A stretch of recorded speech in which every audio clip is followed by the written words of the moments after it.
তারা হয়তো এই হাদিস জানে না, আল্লাহ পাক ওদের কানের মধ্যে আমার এই হাদিসটা যেন পৌঁছে দেন, আমিন। নবী সাল্লাল্লাহু আলাইহি ওয়াসাল্লাম বলেছেন, আমি মেরাজের রাতে যখন গিয়েছি তখন এক শ্রেণীর মানুষকে দেখেছি, ওদেরকে শাস্তি দেয়া হচ্ছে। কি শাস্তি? জাহান্নামীদের রক্ত এবং পুষ ওদেরকে খেতে দেয়া হচ্ছে। জিবরাইল আলাইহিস সালামকে জিজ্ঞাসা করা হলো যে এরা কারা?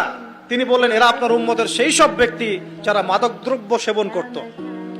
আল্লাহ রাব্বুল আলামিন তার হাবিবের মাধ্যমে জানিয়েছেন, যখন কোনো মুসলিম মাদক সেবন করে বা কোনো ব্যক্তি মাদক সেবন করে তখন 40 দিন তার নামাজ কবুল হয় না।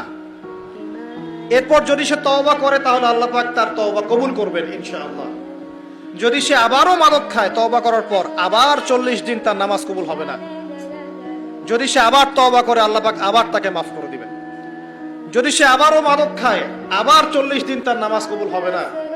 তারপর যদি আবার তওবা করে আবার আল্লাহ তাকে মাফ করে দিবেন। এরপরেও যদি সে আবার মাদক দ্রব্য সেবন করে, নবী সাল্লাল্লাহু আলাইহি ওয়াসাল্লাম বলছেন তাকে আল্লাহ রাব্বুল আলামিন পরকালে মৃত্যুর পরে তিনাতুল খাবাল পান করাবেন। তিনাতুল খাবাল। জিজ্ঞাসা করা হলো, ইয়া রাসূলুল্লাহ, তিনাতুল খাবাল কি জিনিস?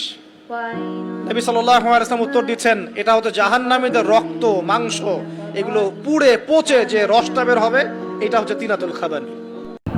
ভিডিওটা যদি ভালো লাগে সাবস্ক্রাইব করে দিন।